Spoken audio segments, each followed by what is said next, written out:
I'm going to start with a story which was told by the American cartoonist Al Capp. The story is about a creature called the shmoo.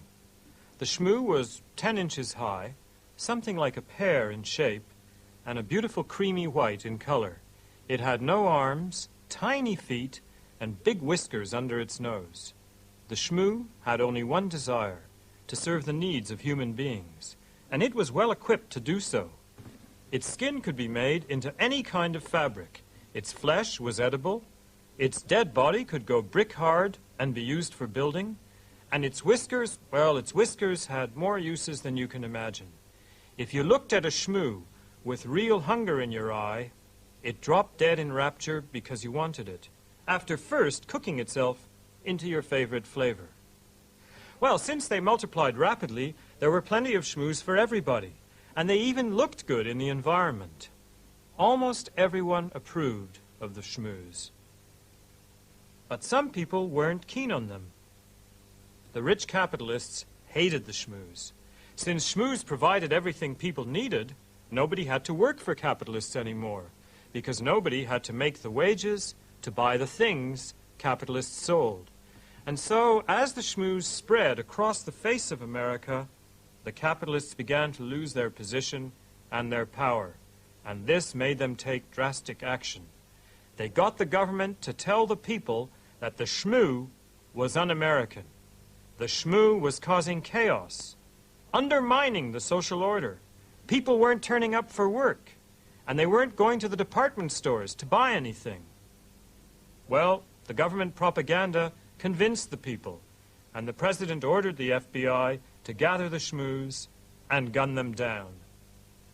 Then things went back to normal. But a country lad called Little Abner managed to save one female and one male shmoo. He carried them off to a distant valley where he hoped they'd be safe. Folks ain't yet ready for the shmoo, Little Abner sighed. But Little Abner was wrong. Folks were ready for the shmoo. It was only the capitalists that weren't. The capitalists didn't like the shmoo because it gave people independence. And when people don't depend on them for work and for goods, capitalists lose their privileged place. People haven't always depended on capitalists. They never, of course, had shmoos, but they did have land, and the things they get from shmoos in Al Capp's story, they got by working the land in pre-capitalist history. It's true that they didn't keep everything they produced on the land. Monarchs and their hangers-on and various lords and ladies were usually able to take quite a bit of their product. But the people didn't depend for their survival on any superiors until, after a long history of forced expropriation and plain and crooked dealing, they found themselves without any resources for producing things, except their own labor. And in order to survive, they had to hire themselves out to capitalists, who now had all the other resources. So we got a new setup, and in this new setup, workers sold their labor and capitalists bought it, and the buyers treated the sellers as nothing but sources of profit. So when the buyers didn't need all the labor that was offered, some workers were denied employment. And since they had no land or shmoos to live off, they became beggars and vagabonds and inmates of workhouses, or they simply wasted away. Well, of course, things aren't quite that bad now. Capitalism isn't as pure and ruthless as it used to be.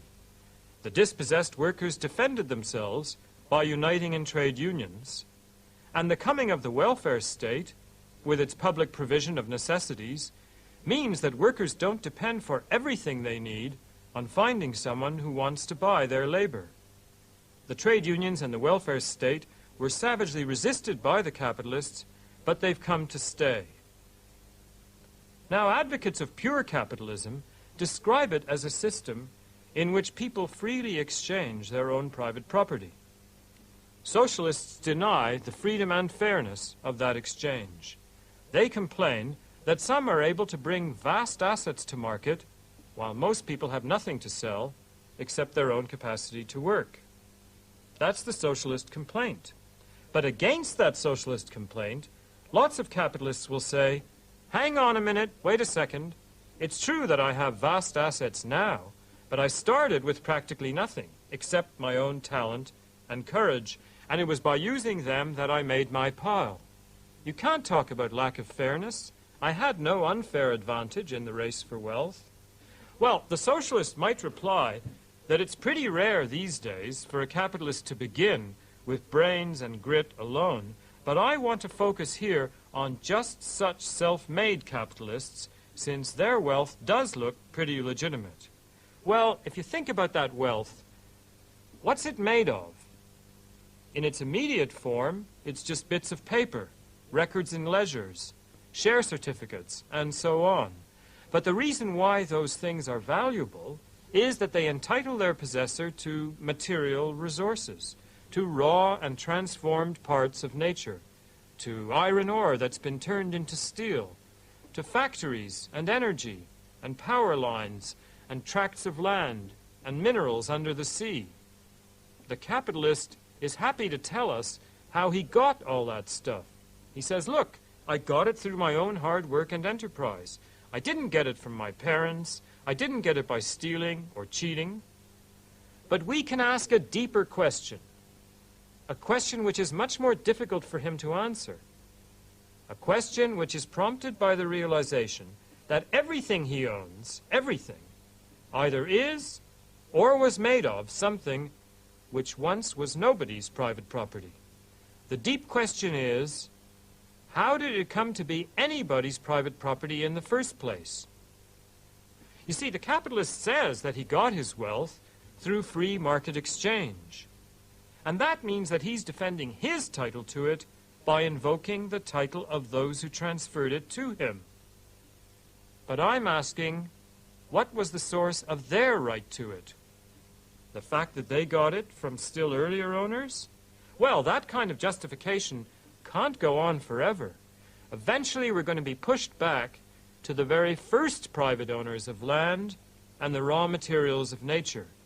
And they didn't get them from earlier legitimate owners. They simply took nature's resources. And I'm asking, what gave them the right, not merely to use the world, because that's okay, but to establish permanent, bequeathable private property in it, so that others could no longer use it freely? What gave them that right? The self-made capitalist explains how, through honest industry and straight dealing, he accumulated an enormous amount of private property. But why was there that private property to accumulate in the first place?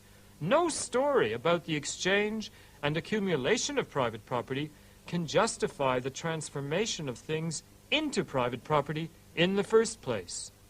The fact that the world's resources were once privately owned by nobody and then grabbed supports the socialist idea that they should be restored to the people as a whole.